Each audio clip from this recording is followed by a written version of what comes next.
Bismillahirrahmanirrahim. Assalamualaikum warahmatullahi wabarakatuh. Alhamdulillahirabbil alamin alladzi hadana lihadza wa ma kunna linahtadiya laula an hadanallah. Asyhadu an la ilaha illallah wahdahu la syarika lah wa asyhadu anna Muhammadan abduhu wa rasuluh. Allahumma salli wa sallim wa barik ala nabiyyina Muhammad wa ala alihi wa sahbihi wa man da'a bi da'watihi ila yaumiddin, amma ba'd. Bapak-bapak dan ibu-ibu, para jamaah pengajian pagi Masjid Ar-Ruhama pimpinan cabang Muhammadiyah Belimbing yang dirahmati Allah. Alhamdulillah, kita bersyukur pada Allah Subhanahu wa taala atas berbagai nikmat yang Allah anugerahkan kepada kita, khususnya nikmat iman, nikmat Islam.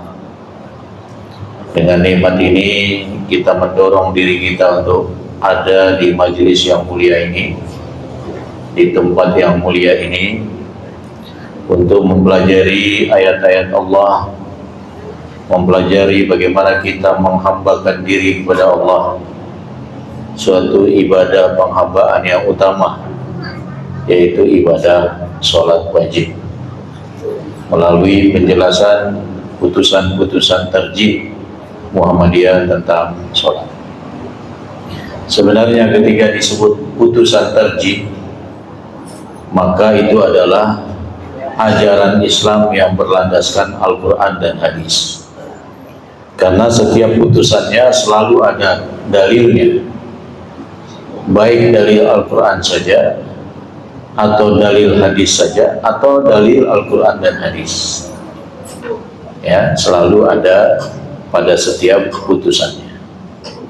Jadi putusan-putusan yang dihasilkan oleh ulama-ulama Muhammadiyah pada masanya ketika putusan ini dibuat, itu selalu mencari dalil-dalil yang sahih, paling tidak makbul, untuk dijadikan sebagai landasan dalam menjelaskan cara sholat atau cara ibadah secara umum. Karena prinsipnya ibadah kita itu harus ittiba kepada Nabi, mengikuti Nabi dalam beribadah.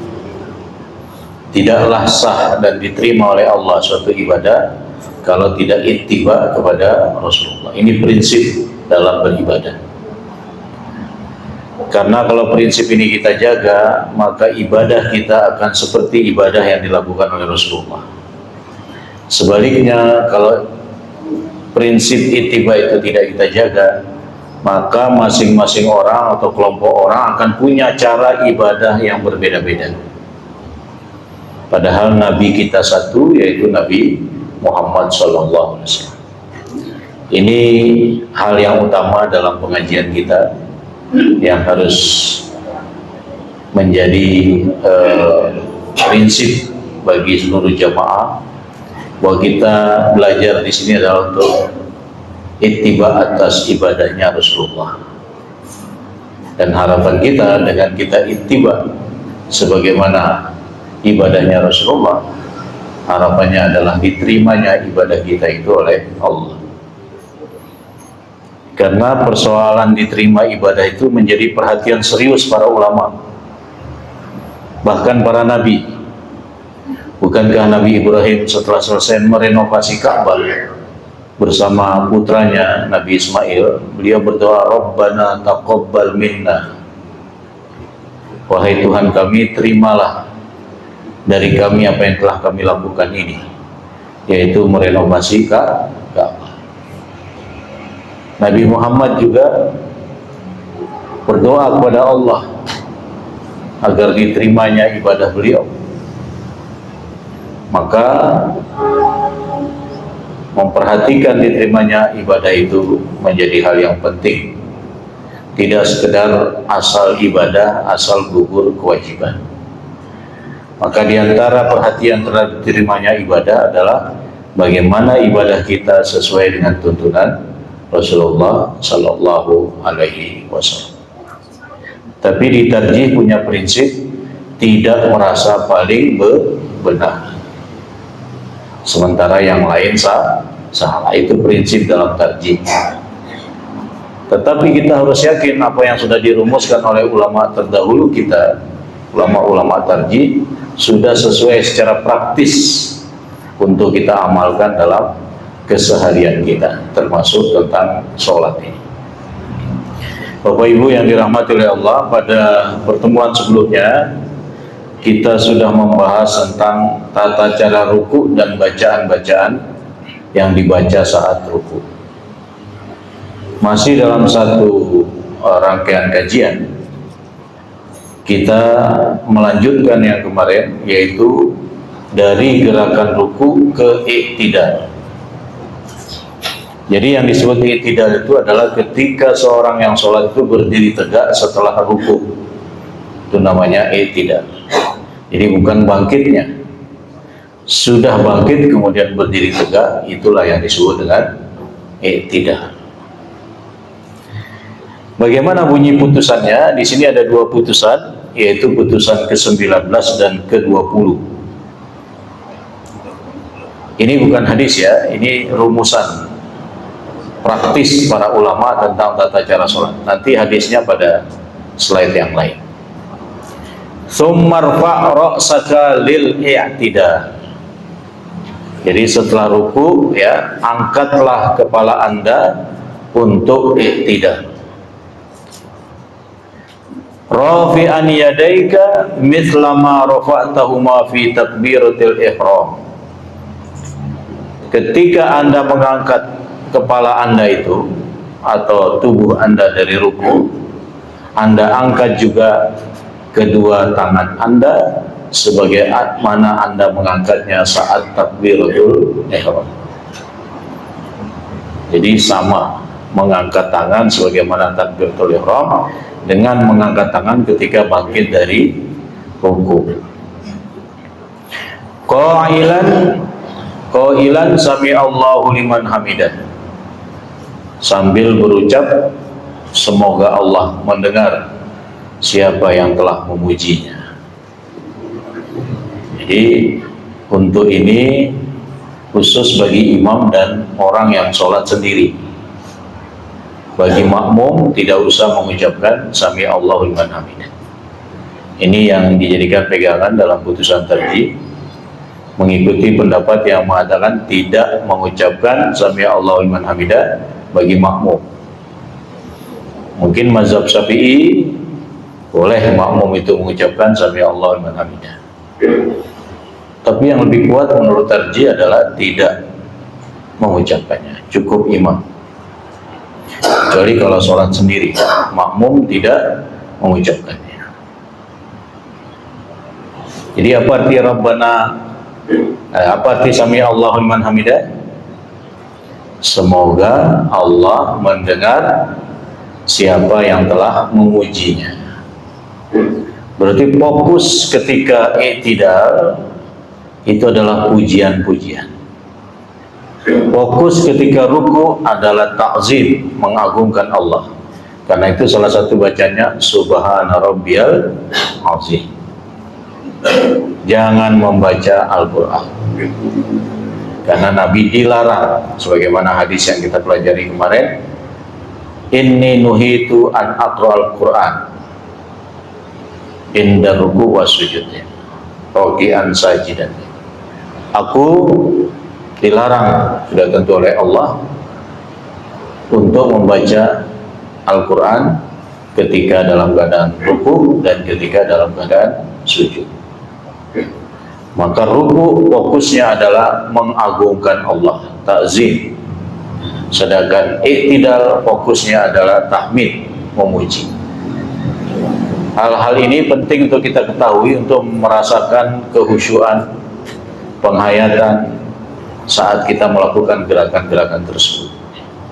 Karena sholat tidak sekedar gerakan tubuh dan bacaan yang terbaca, tapi bagaimana kita menghayatinya sehingga semakin terasa kehusyuan saat kita melaksanakan ibadah itu.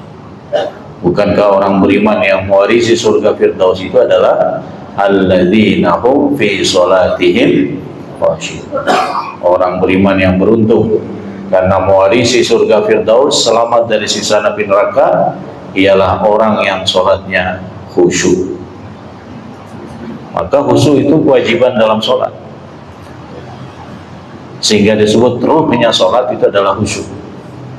Jadi kalau tidak ada khusyuk, berarti sholat itu nggak ada ruhnya, hanya sekedar gerakan, selesai tanggung jawab, sudah sholat secara fikih, tapi tidak merasakan apa arti sholatnya. Maka kita yang hadir di majelis ini harus berupaya, walaupun tidak mungkin 100% khusyuknya, minimal ada kekhusyuan yang bisa kita raih dalam sholat-sholat yang kita laksanakan. Maka untuk itu, bagi kita semua yang hadir ini, selesai sholat cepat-cepat. Artinya nggak ada lagi pada sholat-sholat yang kita laksanakan sholat secara cepat-cepat, tapi sholat untuk kita nikmati sebagai penghambaan kita kepada Allah, syukur kita kepada Allah atas berbagai nikmatnya.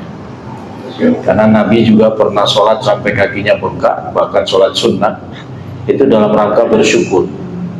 Ketika ditanya oleh Bunda Aisyah radhiyallahu anha, wahai Rasulullah, Anda kan sudah diampuni dosa-dosa Anda yang telah lalu maupun yang akan datang, Anda kok sampai sholatnya segininya, ya, maksudnya sampai kakinya bengkak. Bapak Ibu pernah sholat nggak sampai kakinya bengkak? Belum pernah ya? Mungkin saking lamanya jalan kaki, jalan-jalan, pakai sepatu dan lain sebagainya, kakinya bengkak. Apa jawaban Rasulullah? Afala uhibbu an akuna abdan syakur. Justru karena itu, hai Aisyah, banyaknya nikmat kepadaku, diantaranya telah diampuni dosaku, baik yang telah lalu maupun yang akan datang. Aku ingin sekali menjadi hamba yang bersyukur. Nah, setiap orang punya nikmat yang berbeda-beda. Maka ingat-ingatlah nikmat itu, sehingga kita merasakan dalam hati kita bahwa sholat kita tidak lain juga untuk bersyukur kepada Allah Subhanahu wa Ta'ala, di samping sebagai kewajiban kita sehari-hari. Sehingga dengan maksud hati untuk bersyukur, apapun yang sedang kita lakukan, ketika kita sedang berdagang, sedang bekerja, kemudian azan berkumandang, apalagi ada panggilan hayal al-falah, mari menuju surganya Allah, selamat dari nerakanya, maka kita terdorong untuk melaksanakan sholat tepat waktu, terdorong untuk melaksanakan sholat secara berjamaah, terdorong untuk menjadikan sholat sebagai syukur kita atas rizki setengah hari yang kita peroleh. Mungkin kita sebagai pedagang, mungkin kita sebagai pekerja dan lain sebagainya, untuk kemudian istirahat sholat zuhur, istirahatnya dengan beribadah kepada Allah Subhanahu. Nah, ini putusannya. Kita masuk ke dalilnya, dalil-dalil putusan. Yang pertama, mengangkat kepala, ya. Kemudian angkatlah kepalamu hingga engkau berdiri dengan tenang. Hadis riwayat Bukhari dari Abu Hurairah, yaitu hadis yang bertemakan al-musyi' bis shalah, orang yang sholatnya buruk, orang yang cepat-cepat sholatnya, kemudian diajarkan oleh Nabi cara sholat yang benar. Di antara redaksinya adalah tsummarfa' ra'saka hatta ta'tadila qa'iman. Kemudian angkatlah kepalamu, ya, Nabi mengajarkan kepada yang cepat-cepat tadi, ya, sampai seimbang, ya, sampai berdiri tegak lurus. Nah, itu yang disebut dengan i'tidal.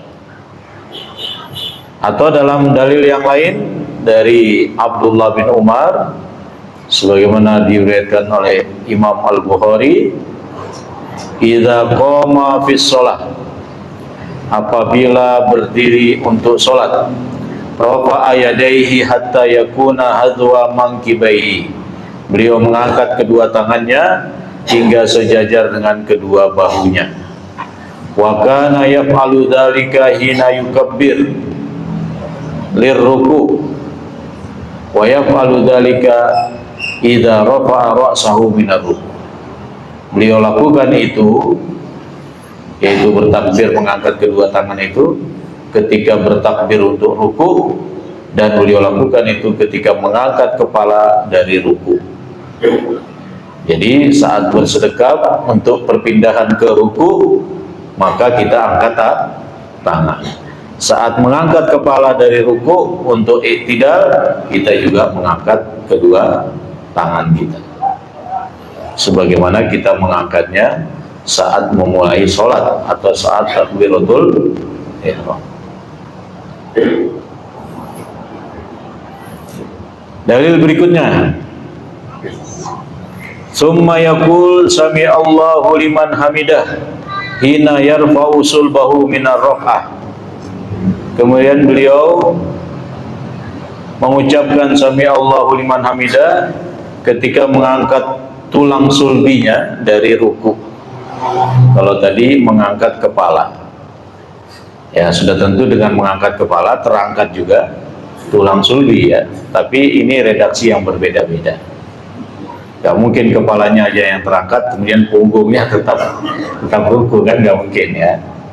Jadi mengangkat kepala pasti kemudian mengangkat punggung atau tulang sulbinya. Tsumma yaqul wa huwa qa'imun rabbana lakal hamdu. Kemudian beliau mengatakan ketika sudah berdiri. Jadi ucapan rabbana lakal hamdu itu tidak saat dari ruku ke i'tidal itu. Bacaan rabbana lakal hamdu itu persis sudah berdiri tegak lurus. Rabbana lakal hamd, wahai Tuhan kami, bagimulah segala pujian. Nah ini fokusnya memuji. Tadi sami Allahu liman hamidah, semoga Allah mendengar siapa yang telah memujinya. Disambut dengan wahai Tuhan kami, bagimulah segala pujian. Rabbana lakal hamdu.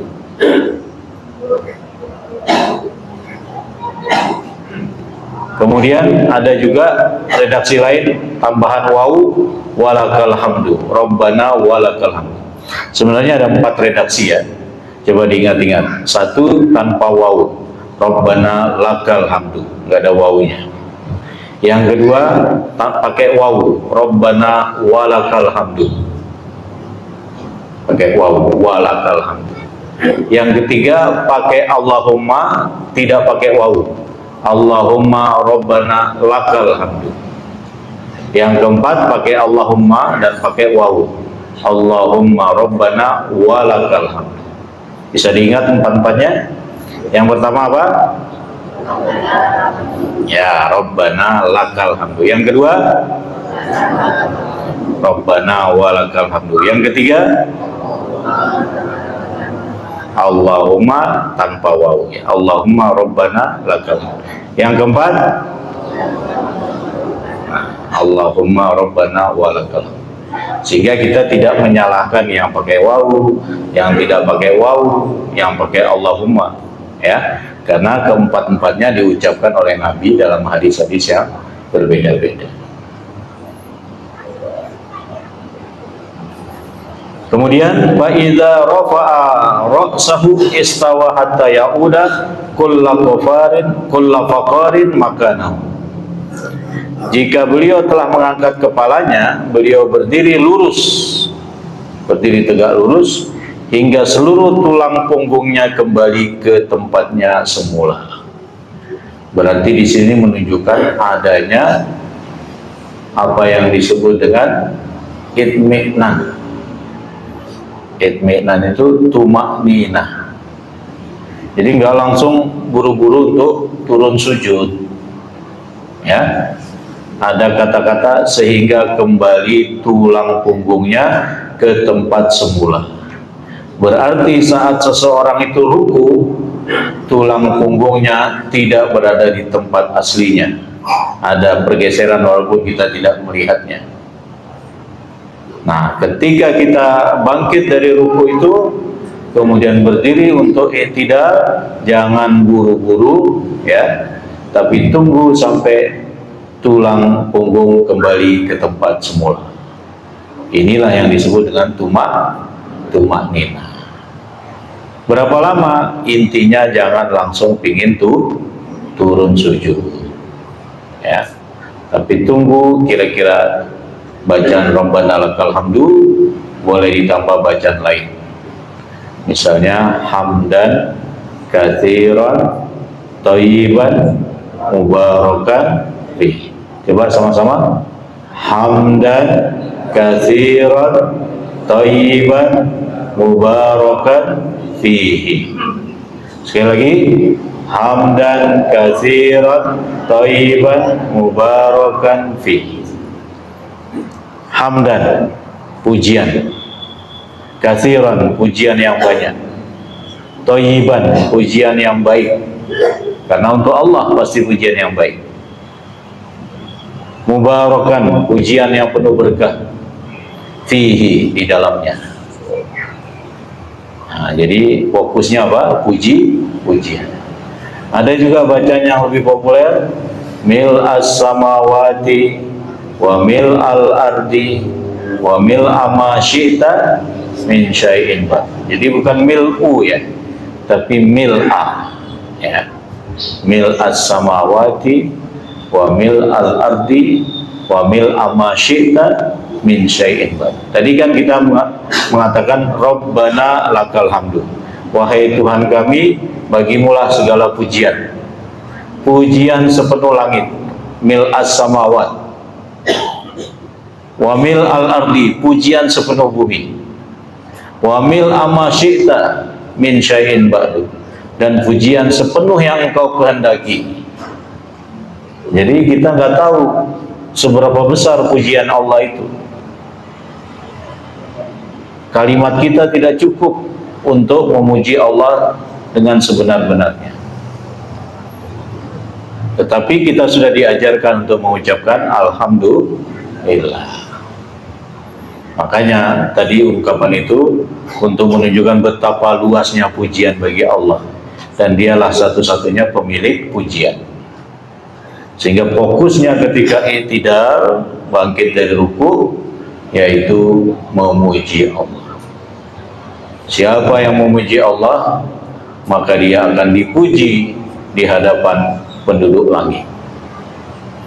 Ya. Nah, terkait dengan bacaan hamdan katsiran thayyiban mubarakan fi, suatu hari Nabi sedang sholat bersama para sahabat. Ketika Nabi mengucapkan sami Allahu liman hamidah, terdengar di antara sahabat itu yang membaca, apa tadi bacanya? Coba, hamdan katsiran thayyiban mubarakan. Jadi kalau ucapan itu sering dilakukan, maka memudahkan kita menghafalnya. Teori menghafal itu ya begitu aja, sering diucapkan, sering dilakukan. Kalau cuma dilakukan sekali terus hafal, nggak diulang-ulang lagi, ya hilang lagi.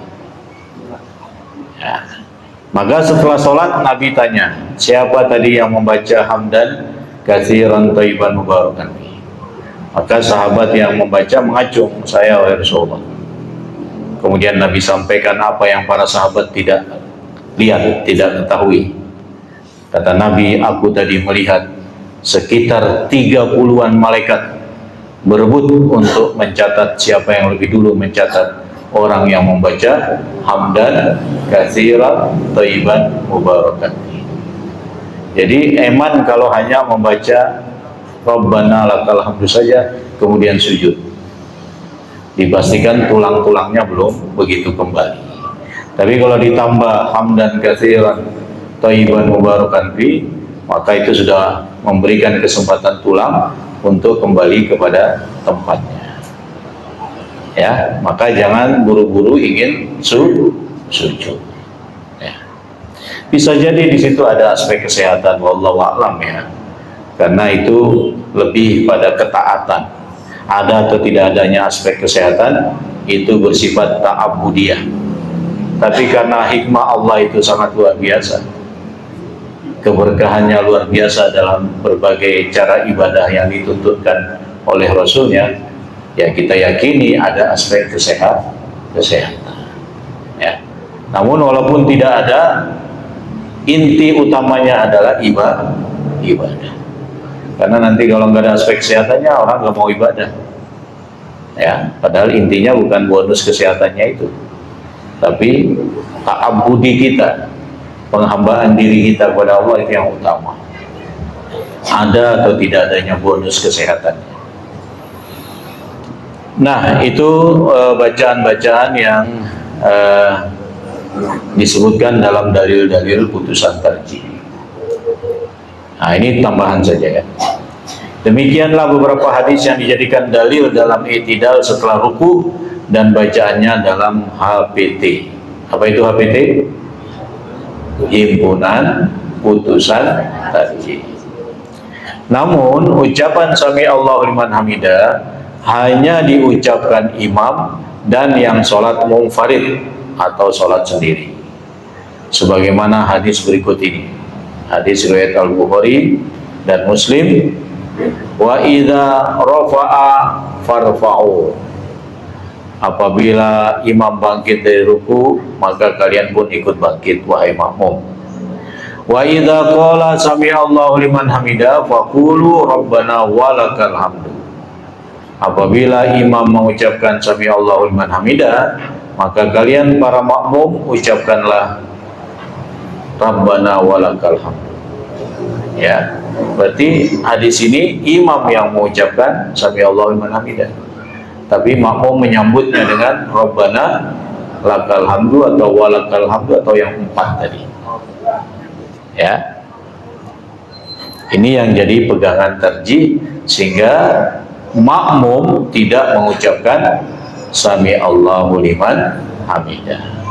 Tapi kalau sholat sendiri maka tetap mengucapkan sami Allahu liman hamidah, sebagaimana ketika menjadi imam maka mengucapkan sami Allahu liman hamidah.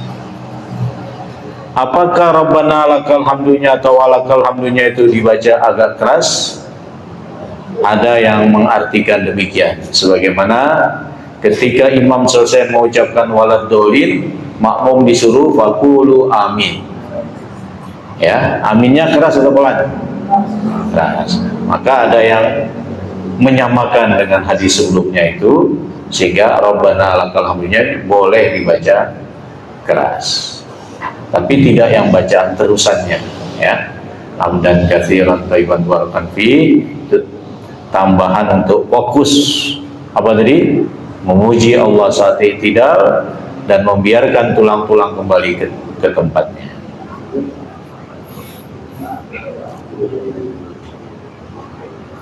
Apakah keutamaan membaca Rabbana walakal hamdu?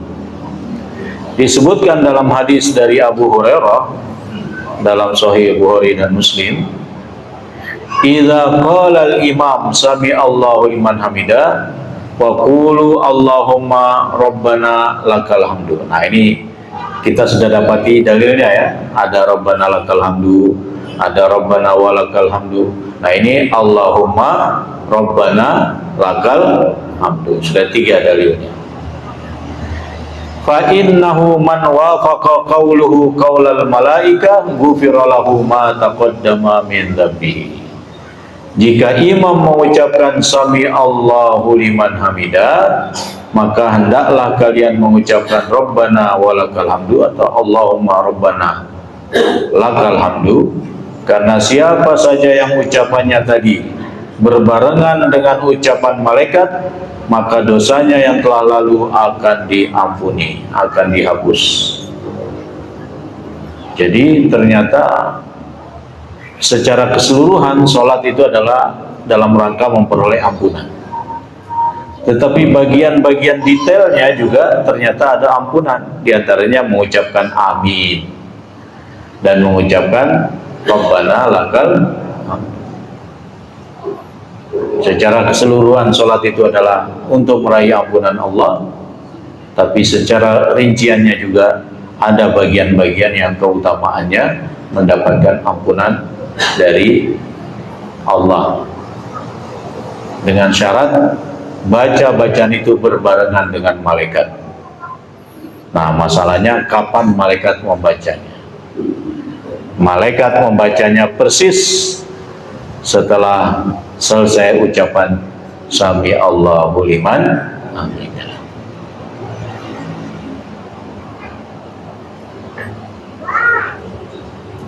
Begitu pula bagi yang mengucapkan Rabbana walakal hamdu hamdan katsiran thayyiban mubarakan fihi. Nah, ini dalilnya. Jadi bagi yang mengucapkan apa tadi bacanya?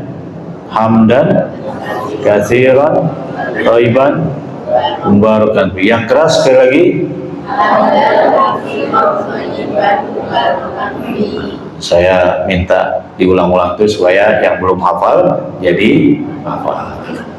Mumpung ada di majelis kan.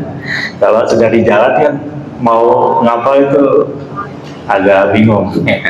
Mumpung ada di majelis, mumpung fokus, langsung hafal. Hanya 5 kata saja.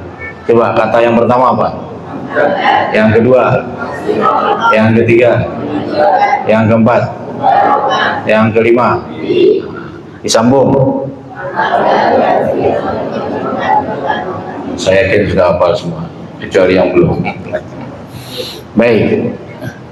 Jadi setelah mengucapkan Rabbana walakal hamdu hamdan katsiran thayyiban mubarakan fi, artinya wahai Rabb kami, bagimu segala puji.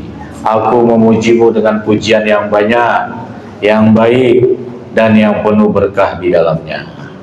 Disebutkan dalam hadis Rifa'ah bin Raji, Nabi SAW mengatakan bagi orang yang mengucapkan semacam itu, ra'aitu bid'atan wa thalathina malakan yabtadirunaha ayyuhum yaktubuha awal. Aku melihat ada 30-an malaikat berlomba-lomba siapakah di antara mereka yang lebih duluan mencatat amalannya. Kenapa malaikat berlomba? Saking utamanya bacaan ini. Kenapa? Karena sifatnya memuji Allah. Jadi yang membacanya dapat catatan malaikat. Malaikatnya tidak 1-2 orang, tapi 30-an kata Nabi. Bahkan mereka mencatat itu bukan sekedar mencatat, tapi rebutan mencatat. Bukan berarti kemudian hanya satu yang akhirnya bisa mencatat, bukan. Ya 30-an itu mencatat dan berebutan. Saking mulianya bacaan hamdan katsiran thayyiban mubarakan. Maka bagi yang belum mengamalkan, nanti kalau sholat, baik sholat duha maupun sholat zuhur, qabliyah zuhur, ba'diyah zuhur, ya, tahiyatul masjid, jangan lupa sambung Rabbana lakal hamdunya dengan apa?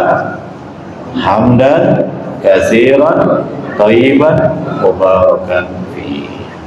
Sudah tahu artinya ya? Ya Allah, aku memujimu dengan pujian yang banyak, dengan pujian yang baik, dengan pujian yang berkah di dalamnya.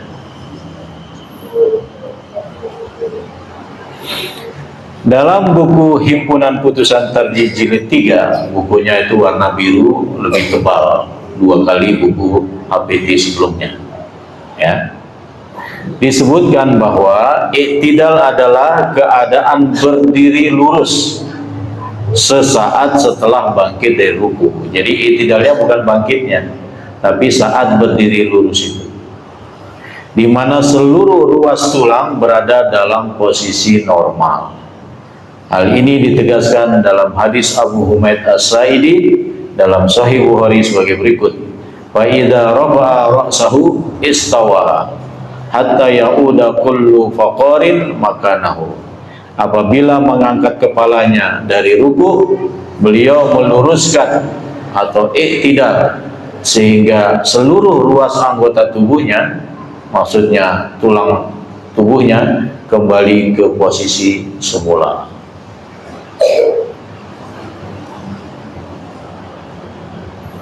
Bagaimanakah posisi kedua tangan setelah i'tidal?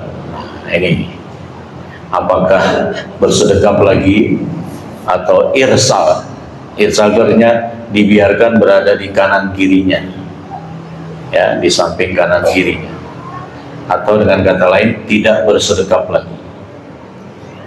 Menurut Tarjih Muhammadiyah sebagaimana dijelaskan dalam buku HPT Jilid 3 halaman 562 sampai dengan 564, Saat i'tidal, kedua tangan dalam posisi lurus ke bawah.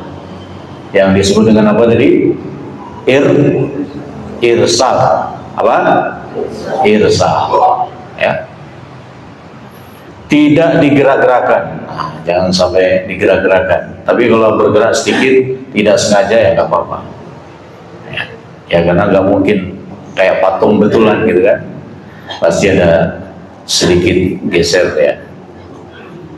Maupun digoyang-goyangkan, dan tidak pula dalam posisi bersedekap. Walaupun ini khilaf di kalangan para ulama. Ada kelompok yang mengatakan karena itu berdiri dalam sholat maka bersedekap.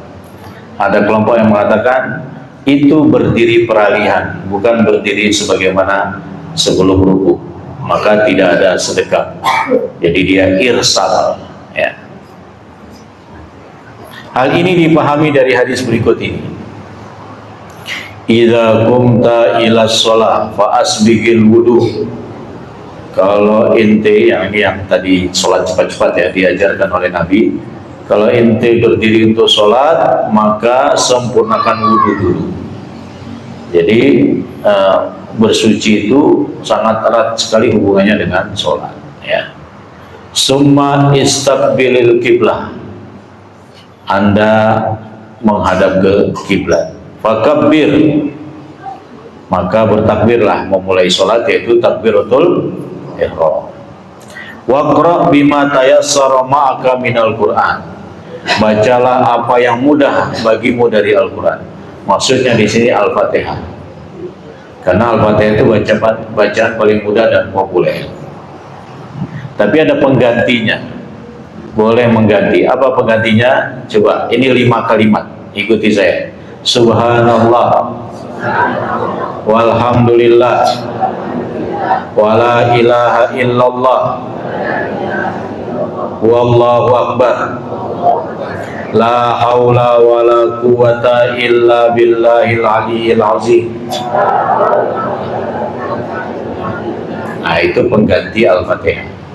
Jadi kalau seseorang mungkin karena baru masuk Islam nggak hafal Al-Fatihah, ini gantinya.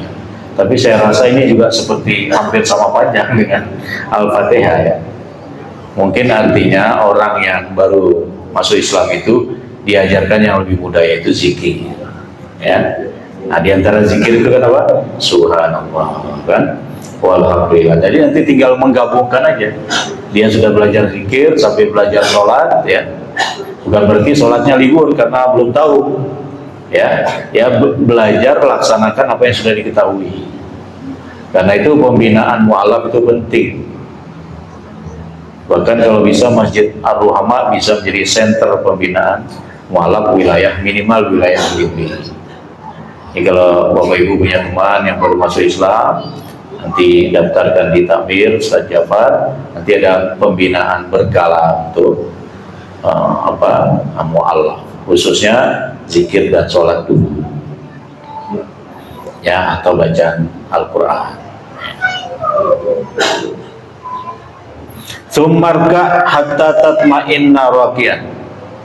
Setelah selesai baca Fatihah, baca surat ya, ruku'lah sehingga kamu tenang dalam ruku' itu. Nah, berarti saat ruku' harus ada tumanina, nggak boleh cepat-cepat. Walaupun bacanya Subhana Rabbiyal Azim 3 kali, yaitu dibaca pelan-pelan, santai ya. Tsummarfa ra'saka hatta ta'tadila qa'iman. Kemudian angkatlah kepalamu sampai berdiri tegak lurus. Summasjud hatta tatma'inna sajidan. Kemudian sujudlah sampai merasa tenang saat sujud. Tsummarfa hatta tastawiya wa tatma'inna jalisan. Kemudian duduk di antara 2 sujud sampai lurus atau sejajar dan merasa tenang ketika duduk. Summasjud hatta tasma'inna sajidan. Kemudian sujud lagi sampai mendapatkan tumaninah saat sujud. Summarfa hatta tastawiya qa'iman. Kemudian bangkitlah sampai berdiri tegak. Tsumma fa'al dzalika fi sholatika kulliha. Dan kerjakanlah seperti itu dalam setiap rakaat sholat. Jadi Nabi mengajarkan lebih pada gerakan sholat. Tapi di antara penjelasan beliau tadi, ada 4 tempat kita tumak ninah. Kemarin kita sudah menjelaskan tumak ninah itu apa? Berhenti sejenak, kira-kira durasi 1 kali tasbih, ya, tidak langsung menuju gerakan berikutnya. Apa saja dalam hadis ini yang ada tumak ninah? 1 ruku, 2 i'tidal, 3 sujud, baik sujud pertama maupun sujud kedua. Yang keempat duduk antara 2 sujud. Harus ada tumak ninahnya. Ya, tenangkan diri sebelum berpindah ke gerakan berikutnya, sehingga memperoleh kekhusyuan yang lebih baik, yang lebih terasa. Hadis ini menyebutkan hal-hal yang diperintahkan dalam sholat. Hal-hal yang diperintahkan itu karenanya merupakan bagian dari sholat dan wajib dilakukan. Sementara hal-hal yang merupakan bagian dari sholat yang tidak disebutkan dalam hadis ini dilengkapi dengan apa yang disebutkan dalam hadis-hadis yang lain, seperti tasyahud dan salam. Hal-hal yang tidak disebutkan dalam hadis ini dan tidak ada kelengkapannya dalam hadis yang lain berarti bukan merupakan bagian dari sholat. Ini alasan tarjih untuk mengeliminir bersedekap lagi setelah bangkit dari ruku, sehingga pilihannya jatuh pada membiarkan tangan berada di bawah, atau disebut dengan istilah apa tadi? Irsal. Memang ada hadis riwayat Ahmad dari Wa'il bin Hujr sebagai berikut. An Wa'il bin Hujr qala ra'aitun Nabi sallallahu alaihi wasallam. Dari sahabat Wa'il bin Hujr, beliau mengatakan, aku melihat Nabi sallallahu alaihi wasallam hina kabbara rafa'a yadayhi idza'a uzunaihi. Ketika beliau bertakbir, mengangkat kedua tangannya sejajar kedua telinganya. Summa hina raka'a, kemudian bertakbir juga ketika ruku. Summa hina qala sami Allahu liman hamidah, kemudian ketika mengucapkan sami Allahu liman hamidah, rafa'a yadayhi, mengangkat kedua tangannya. Wa ra'aituhu mumsikan yaminahu ala shimalihi bis shalah, dan aku melihatnya beliau meletakkan tangan kanannya di atas tangan kirinya di dalam sholat, maksudnya bersedekap. Nah, kita lihat hadis riwayat Ahmad ini penjelasannya. Dalam hadis ini Wa'il bin Hujr menerangkan bahwa Nabi Shallallahu Alaihi Wasallam bersedekap di dalam sholat, tetapi tidak menyatakan bahwa beliau bersedekap ketika i'tidal. Kalimat wa ra'aituhu mumsikan yaminahu ala shimalihi, dan aku melihat tangan kanan beliau memegang tangan kirinya, menggunakan kata sambung waw, ya, dan tidak menggunakan kata sambung summa atau kemudian. Ini berarti bahwa sedekap tidak dilakukan Nabi setelah membaca sami Allahu liman hamidah. Oleh karena itu kalimat tersebut bersifat umum, yakni menunjukkan bersedekap dalam sholat secara umum, yaitu saat selesai takbiratul ihram sebelum ruku. Nah, itu tempat kita bersedekap. Jadi maksud hadis ini, Nabi SAW bersedekap setelah takbiratul ihram sampai sebelum ruku, dan tidak bisa dipahami bahwa Nabi bersedekap ketika i'tidal, dan tidak bisa dipahami bahwa Nabi bersedekap ketika i'tidal, dan tidak bersedekap ketika membaca Al-Fatihah dan surat. Dengan alasan penyebutan bersedekap itu sudah penyebutan ruku, sesudah penyebutan ruku. Sedangkan sebelum penyebutan ruku malah tidak disebutkan tentang bersedekap. Tempat melakukan sedekap telah dijelaskan secara khusus dalam hadis-hadis lain, yaitu sesudah takbiratul ihram dan berdiri dari sujud. Berarti perbedaan pendapat para ulama tentang apakah bersedekap lagi setelah bangkit dari ruku atau tidak adalah karena berbedanya pendapat mereka tentang yang disebut berdiri dalam sholat. Jadi yang disebut berdiri dalam sholat itu, apakah berdiri peralihan itu juga berdiri sehingga harus bersedekap, atau dia bukan berdiri tapi karena itu hanya peralihan dari ruku untuk menuju sujud, dan gerakan tersebut dinamakan i'tidal. Nah, ulama Muhammadiyah memilih tidak bersedekap lagi, tapi memilih irsal, membiarkan tangan berada di samping kiri dan kanan, tidak digerak-gerakkan, tidak digoyang-goyangkan, sampai kemudian turun untuk sujud. Jadi nanti silakan lihat di buku biru HPT jilid 3 itu halaman 537 sampai 534. Tapi semuanya sudah dikutip di sini. Penjelasannya sudah dikutip semua. Nah, selesai. Jam 7 pas, berarti setengah jam tanya jawab. Baik Bapak Ibu, intinya dari kajian kita sebagai lanjutan kajian sebelumnya, bahwa bangkit dari ruku itu satu, harus mengangkat kedua tangan. Sebagaimana cara mengangkatnya seperti saat takbiratul ihram. Jadi kalau saat takbiratul ihram sejajar telinga, ya nanti bangkit dari ruku sejajar telinga. Kalau saat takbiratul ihram sejajar bahu, maka nanti saat bangkit dari ruku juga sejajar bahu. Karena ada dua pilihan. Tapi tarjih terkesan memilih yang sejajar bahu, cuman ujung jarinya sejajar telinga, tapi lebih dominan sejajar bahu, ya. Yang kedua, fokus saat i'tidal itu apa? Memuji, ya, memuji Allah. Karena itu bacaannya sami Allahu liman hamidah. Untuk siapa membaca sami Allahu liman hamidah ini? Imam dan orang yang sholat sendiri.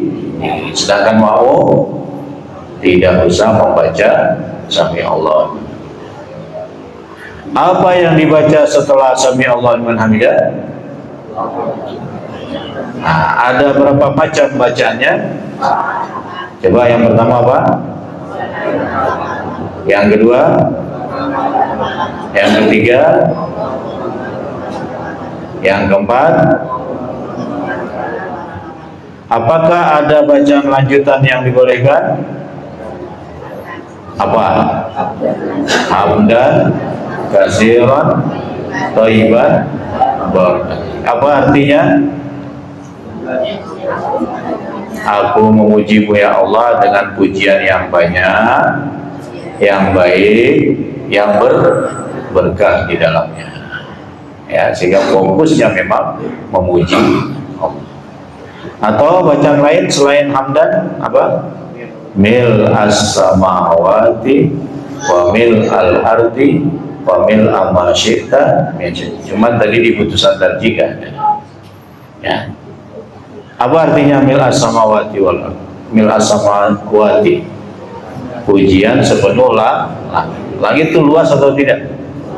Luas. Jadi luar biasa pujian untuk Allah, luas. Kemudian dikatakan mil as-samawati wal ardi wa mil al-ardi, ya wa mil al-ardi, pujian sepenuh bumi yang kedua.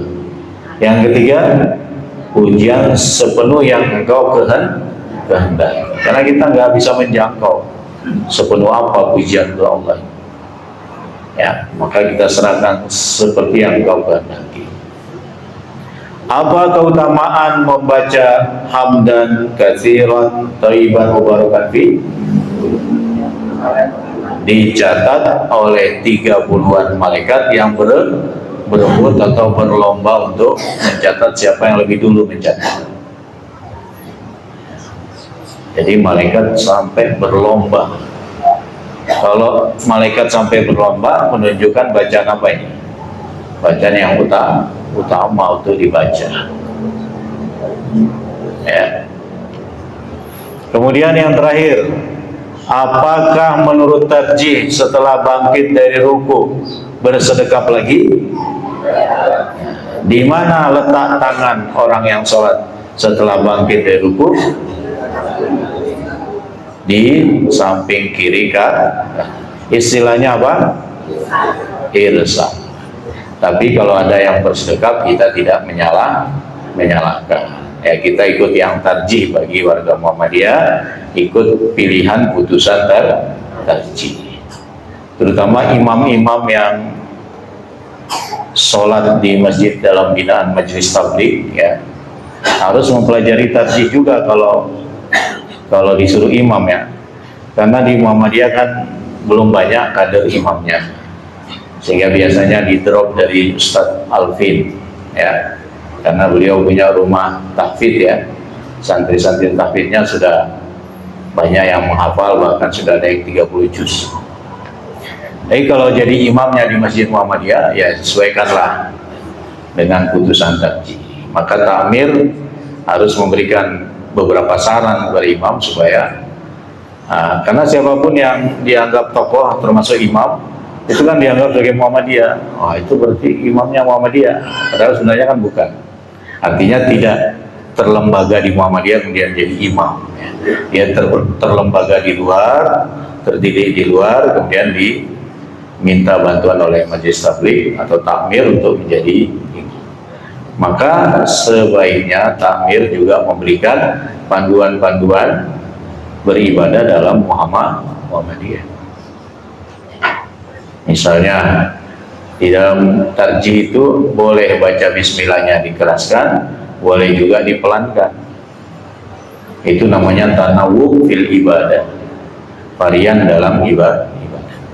Jadi jangan kemudian kalau Muhammadiyah itu masjidnya bismillahnya nggak keras, bukan. Yang benar boleh keras, boleh pelan, tidak melulu keras, tidak melulu pelan tanpa terdengar bacaan bismillah.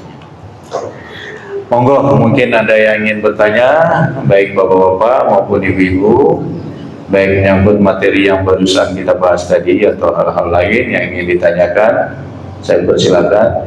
Kita masih punya 20 menit. Biasanya ini dari saya dulu, ini beberapa kali saya lihat tuh sebelum takbir ada yang bisa tahu dan tidak salah.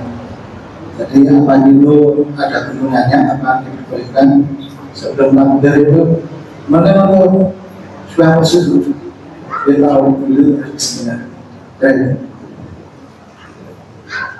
Ya, memang tidak disebutkan dalam putusan tarjih dan memang tidak ada dalil untuk membaca bacaan itu, bacaan-bacaan memohon perlindungan.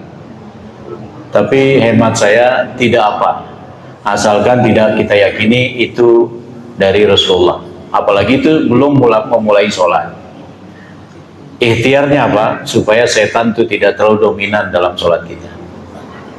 Misalnya kita membaca Allahumma inni a'udzubika min hamazatis syayatin wa a'udzubika an yahdurun, atau membaca bismillah dan ta'awuz, ya. Nah, kalau bismillah itu kan setiap memulai pekerjaan baik itu bagus membaca bismillah. Nah, sholat itu memulai merupakan pekerjaan baik dan utama. Ya, tidak apa bismillah, tapi jangan diyakini bahwa itu ada tuntunannya dari Rasulullah. Tapi hanya sekedar ikhtiar kita memulai ibadah yang baik dengan bismillah, ada tuntunan secara umum. Dan kita ingin agar Allah melindungi kita dari hadirnya setan dalam hati kita yang membisikkan bisikan-bisikan tertentu yang membuat kita lalai dalam sholat kita, ya, sehingga kita lebih dominan mengingat Allahnya daripada tidak mengingat Allah. Karena setan betul-betul bisa masuk ke dalam hati saat sholat. Uzkur hadza, uzkur hadza. Dalam hadis itu dikatakan begitu, ingatlah ini, ingatlah itu. Sehingga yang sholat itu ingat berbagai hal. Karena Nabi tidak mengatakan uzkur hadza sekali, beliau menyebutkan uzkur hadza 2 kali, menunjukkan dahsyatnya kekuatan bisikan setan, sehingga seseorang yang sholat sangat mudah untuk mengingat yang lain. Ibu-ibu tadi yang sholat duha, apa ingat hanya Allah dari takbir sampai salam? Atau ingat ini kok belum ada yang datang? ya masih sepi. Ya, selalu ada. Bagaimana caranya kembalikan bahwa kita sedang melaksanakan ibadah sholat dan harus mengingat Allah. Wa aqimis sholata lidzikri. Ingatan apa? Wahyu Allah kepada Nabi Musa yang diceritakan dalam Al-Quran.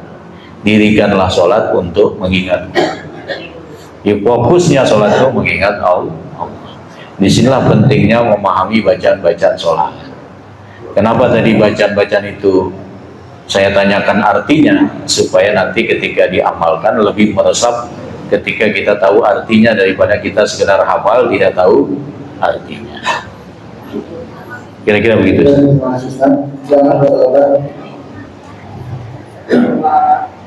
Kemik, Pak. Masalah sholat duduk dan sholat berdiri itu lebih utama mana? Kan contoh Rasulullah sholat sampai buka itu dalam keadaan berdiri apa duduk? Sudah. Mana yang utama, sholat duduk atau berdiri? Sholat duduk itu rukhsah, keringanan. Selama kita masih bisa berdiri, untuk sholat wajib berdiri. Tapi untuk sholat sunnah boleh kalau kita agak lelah, ya. Maka keutamanya sama, karena itu rukhsah. Ketika tidak mampu berdiri karena satu dan lain hal, mungkin karena sakit, mungkin karena lumpuh, maka boleh duduk. Keutamaan orang yang sholat berdiri dan keutamaan orang yang sama, karena itu bagian dari rukhsah. Yang membedakan nanti siapa yang lebih khusyuk dari yang berdiri dan duduk, maka dia yang lebih utama. Kalau yang duduk lebih khusyuk daripada yang berdiri, dia yang lebih utama. Kalau yang berdiri lebih khusyuk daripada yang duduk, dia yang lebih utama. Jadi bukan karena sebab berdirinya atau duduknya, karena duduk itu rukhsah ketika seseorang tidak mampu untuk berdiri, ya. Masalah bacaan bismillah sama ta'awud itu, kalau ta'awud saya menemukan dalam Al-Quran, apabila engkau mau mengerjakan sesuatu, baca itu. Jadi dalam sholat yang mana? Ya, itu bunyi ayatnya bukan mengerjakan sesuatu. Bunyi ayatnya membaca Al-Quran. Fa idza qara'tal Qur'an fasta'idz billahi minasyaitonir rajim. Jadi bukan untuk semua amal perbuatan. Ya, jadi ketika membaca Al-Quran saja, maka kita membaca ta'awudz. Ya. Tapi tidak mengapa ketika kita lihat nih akan ada gangguan-gangguan bisikan-bisikan di amal apapun, ya silakan baca ta'awudz. Kan maksudnya baik, ya. Cuman jangan berada di dalam ibadahnya kalau tidak ada tuntunannya. Kalau masih di luar ibadahnya, ketika akan memulai atau menjelang akan mulai, sudah selesai sholat sunnah, duduk-duduk kemudian membaca ta'awudz dengan harapan, ya Allah, nanti saya tolong dilindungi ya Allah dalam sholat saya supaya tidak hadir setan di hati saya sehingga saya lebih khusyuk. Jadi itu namanya ta'awudz plus, ya. Jadi boleh, ya, karena berharap yang baik, dan itu belum memulai ibadah. Nah, kalau sudah ada di dalam ibadah, maka ikuti tuntunan yang ada saja, tidak menambah dan tidak mengurangi. Ya, oke. Ya, oh nggak langsung tadi semua. Oke, monggo. Masalah sholat khusyuk, Ya. mekanisme yang orang itu benar itu secara boleh batin itu bagaimana? Ya, pertama sholat khusyuk itu, khusyuknya itu adalah ruh dalam sholat, maka harus diusahakan, ya. Hukum sholat secara khusyuk itu wajib, maka harus diusahakan. Ya sudah tentu semuanya melalui tahapan. Yang pertama yang harus dilakukan, wudhu dengan benar, wudhu sesuai tuntunan, ya, maka itu akan berpengaruh pada kehusuan kita sholat. Yang kedua, ya, kita mohon perlindungan tadi, walaupun itu tidak ada tuntunan secara detail, tapi harapan kita kepada Allah untuk memperoleh hati yang khusyuk saat sholat nanti. Dan itu dilakukan di luar sholat. Ya. Setelah itu, ketika memulai sholat, maknai takbiratul ihram sebagai apa sih arti ihram? Haram, terlarang. Maka sejak takbir itu, sejak memulai takbir itu terlarang mengingat yang lain pada dasarnya. Walaupun setan tidak mau kita seperti itu. Kita berharap hanya mengingat Allah, tapi setan nggak mau. Ya, memang setan tuh kalau lihat orang sholat itu dia memojok sambil nangis. Kenapa dia nangis? Dulu ketika disuruh sujud nggak mau sujud. Sekarang dia menyesal, ya.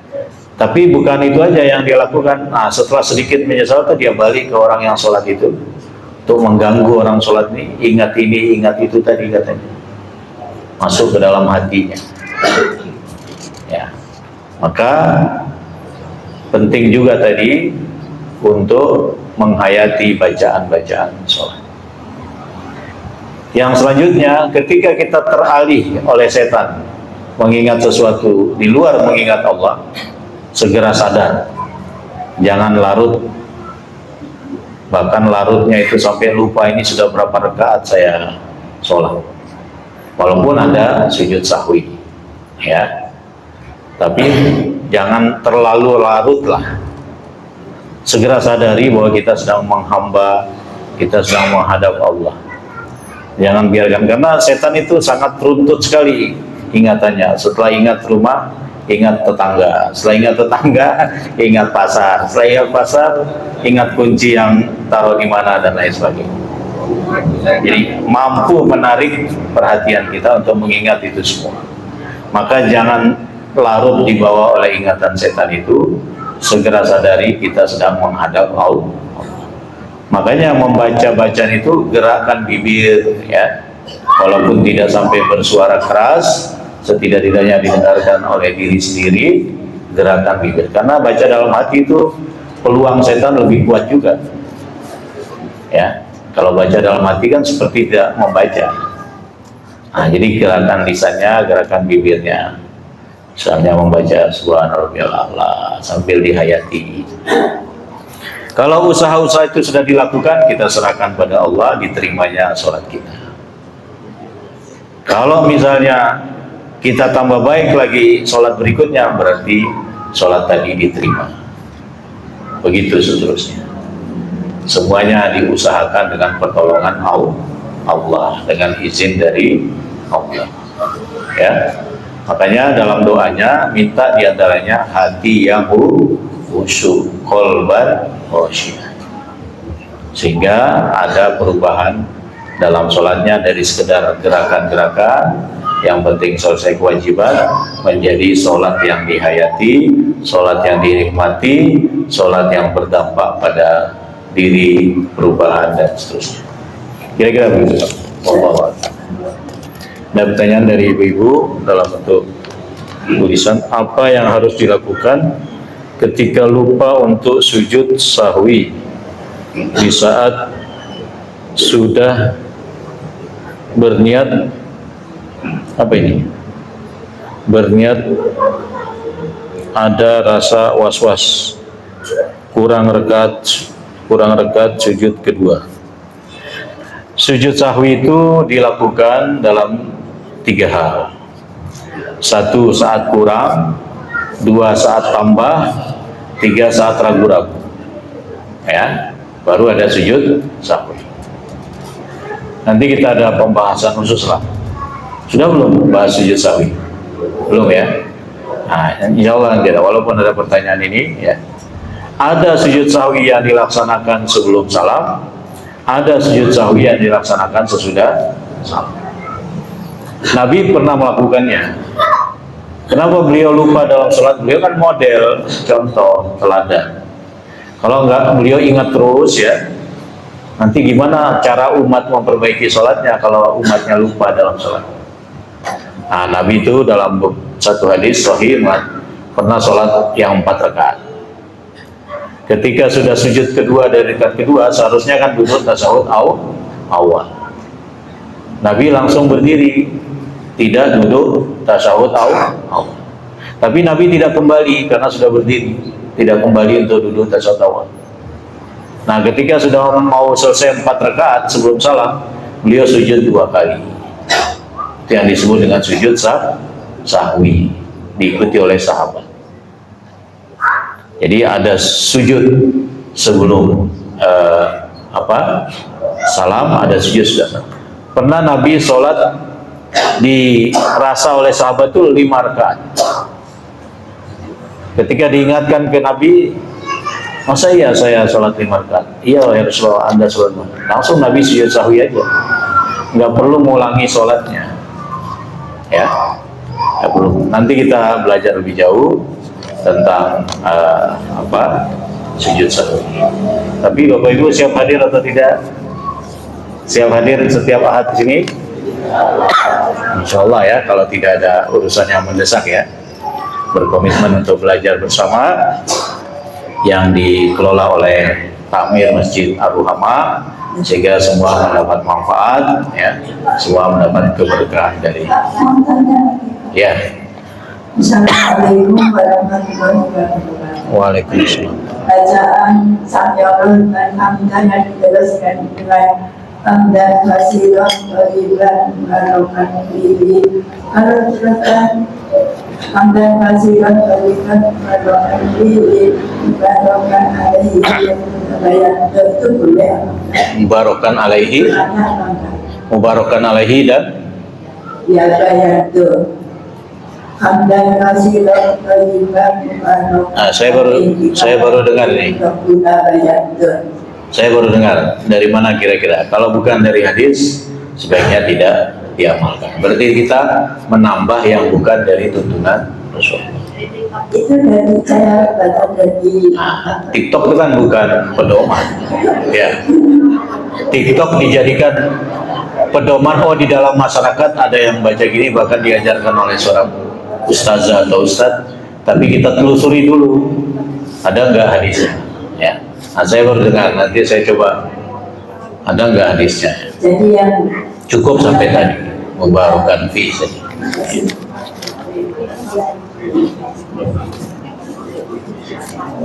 Ada lagi? Ibu? Enggak. Cukup? Baik, mudah-mudahan apa yang kita pelajari tadi bisa langsung diamalkan, bisa langsung dibaca di dalam sholatnya bagi yang belum mengamalkannya, dan berkomitmen untuk menjaga sholatnya lebih baik. Dan mudah-mudahan sholat yang membaik berpengaruh pada amal-amal lain yang juga ikut membaik. Karena amal utama yang diperiksa nanti adalah sholat. Ketika sholatnya baik akan berpengaruh pada amal-amal yang lain. Berarti sholat ini jadi tolok ukur baiknya amal-amal yang lain. Maka harus menjadi perhatian setiap muslim. Karena penghambaan kita yang paling sering kan lewat sholat. Kalau puasa kan setahun sekali. Kalau haji seumur hidup sekali. Itu pun kalau mampu. Kalau zakat